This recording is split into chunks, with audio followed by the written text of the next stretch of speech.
Merci de nous rejoindre sur Saint-Loup TV. Voici les titres.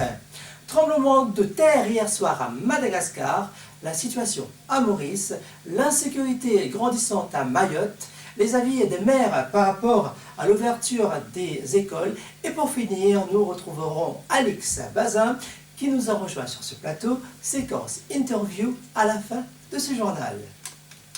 Madame, monsieur, bonsoir. Première étape dans ce voyage de l'océan Indien, la Grande Île, où la Terre a tremblé hier soir quelques secondes du 13 mai à 22h02. Il s'agit d'un séisme d'une magnitude de 4,8 à l'échelle de Richter, dont l'épicentre se trouve à 154 km de Tananarive, la capitale. Covid-19, le Premier ministre a reçu hier soir le rapport d'investigation sur les protocoles utilisés. Objectif, dégager les résultats sur les 67 prélèvements et tests refaits. 55 ont été traités, dont 5 cas positifs confirmés. 11 non concluants et à refaire et aussi un cas négatif post-mortem. Deuxième étape de ce périple dans l'océan Indien, l'île Maurice. Deuxième jour de débat sur le Covid-19 Bill et le quarantaine Bill au Parlement donc ce jeudi, avant le passage du vote demain. Il y a une psychose au sein de la population, déclare Rayan Outin concernant le pouvoir additionnel octroyé à la police. Les membres du gouvernement Conversation Solidaire Collective se disent déçus suite à la réunion avec le Premier ministre Pravin Jugnauth. Des projets de loi sont conçus en faveur du secteur privé, dénonce Rachid Itan. Amendement aux lois de travail en cas de chômage technique, les annuels leaves non pris et un boni de fin d'année calculé sur le nombre du mois travaillés seront accordés, souligne Sudesh Kalishian. Situation des travailleurs étrangers à Maurice, plus de 300 Bangladais sans salaire depuis janvier. Ils travaillent sans Work Access Permit pendant la période de couvre-feu sanitaire. Air Mauritius, les pilotes prêts à des sacrifices substantiels et demandent une réunion complète avec le business model. Cap maintenant dans le 101e département Mayotte, l'île au parfum, où le député Mansour Kamardine dénonce un déni de réalité du gouvernement sur la question de l'insécurité. Amplifié par la crise de Covid-19, il a réclamé hier soir une parole publique du Premier ministre et un renforcement des effectifs des forces de l'ordre. Mayotte est toujours en zone sanitaire rouge sur la carte sanitaire, avec plus de 1000 cas Covid-19 et l'augmentation des cas de dengue. Éducation maintenant à La Réunion. La reprise des cours est prévue pour ce lundi 18 mai. Certains maires ont décidé de laisser porte close les écoles de leur commune, par exemple à Saint-Benoît, Saint-Paul, Saint-Leu, Le Port, Saint-André, Saint-Philippe, Saint-Joseph, Brapanon, Sainte-Marie, Le Tampon, Étang-Salé, Sainte-Suzanne, Saint-Pierre, Saint-Louis, Saint-Benoît et 3 bassins. Mais on peut se demander en tant que parent où vont se retrouver ces élèves. Ils ne vont pas rester chez eux, ils vont aller dans la nature ou en ville, voir leurs amis, manger une glace, faire du shopping. Qu'en pensez-vous en tant que parent? Bonjour. Bonjour. En tant que parent, c'est vrai que aller à l'école, c'est vrai qu'il faut aller à l'école, il faut s'éduquer, il faut éduquer les enfants, c'est tout à fait normal. C'est vrai aussi qu'il faut aussi que les pouvoirs publics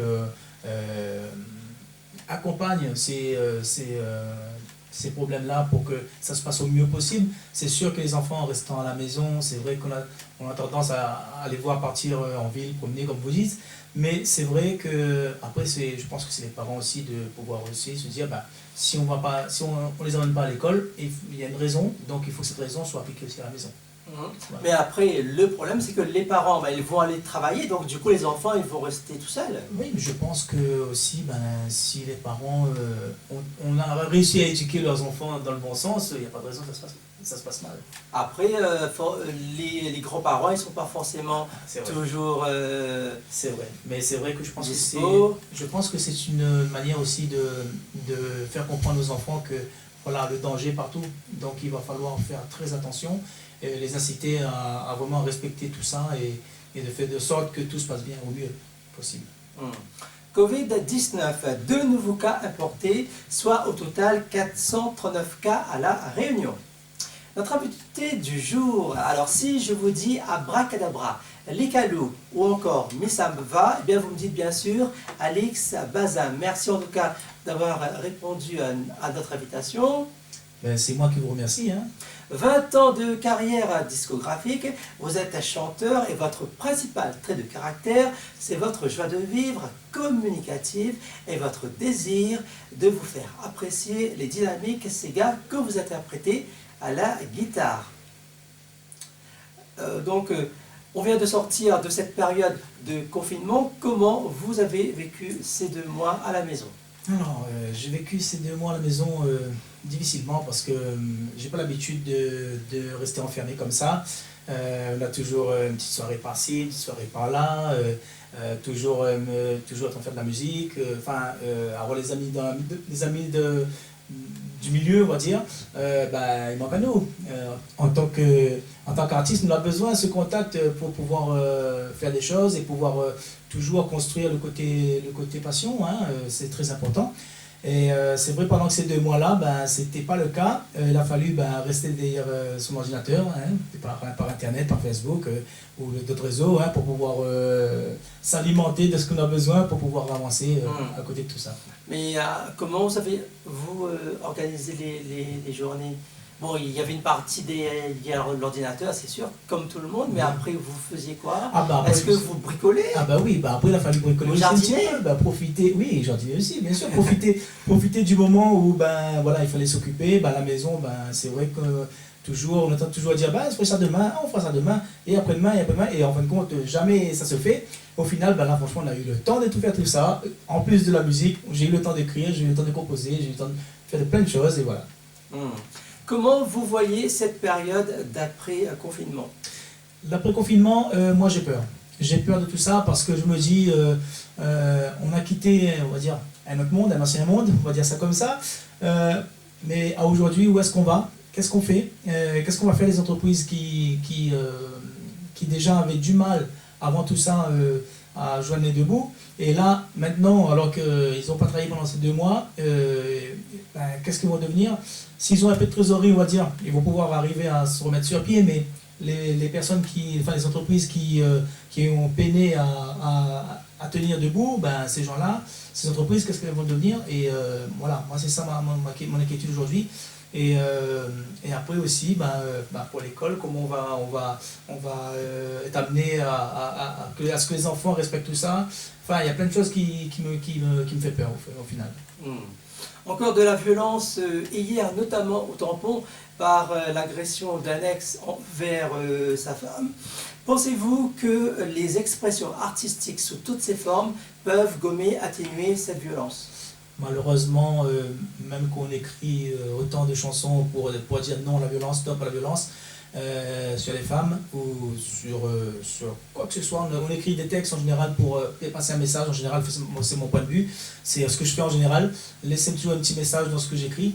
Au contraire, c'est pour égayer tout ça, c'est pour éviter ce genre de choses. Et c'est vrai que quand on arrive à ça, franchement, c'est décevant pour les artistes parce que quelque part on dit notre message ne passe pas et ça c'est dur. Et justement, en parlant de messages, vous savez qu'on est regardé sur le web, sur Salut TV 974. Oui. Est-ce que vous avez un message pour les téléspectateurs web qui nous regardent? Alors, moi, mon message aujourd'hui, c'est vraiment de faire attention à vous, de faire attention, de respecter les gestes barrières, de respecter tout ça, parce qu'en fin de compte, on est déconfiné, mais ce qui fait peur, c'est que le virus est toujours là et il circule. Et malheureusement, si on ne prête pas attention à ça, et on a beau dire tout le temps, tous les jours, on entend ça à la radio, à la télévision. Je pense qu'il faut qu'on reste nous-mêmes, il faut qu'on reste sur nos gardes et que c'est pas fini, c'est pas terminé. Et si on veut aller plus loin demain, il faut vraiment se comprendre et se respecter. Alix Bazin, merci beaucoup d'avoir répondu à notre invitation. Merci, c'est moi. C'est ainsi que s'achève ce journal. Merci de nous avoir suivis et très bonne soirée sur Salut TV.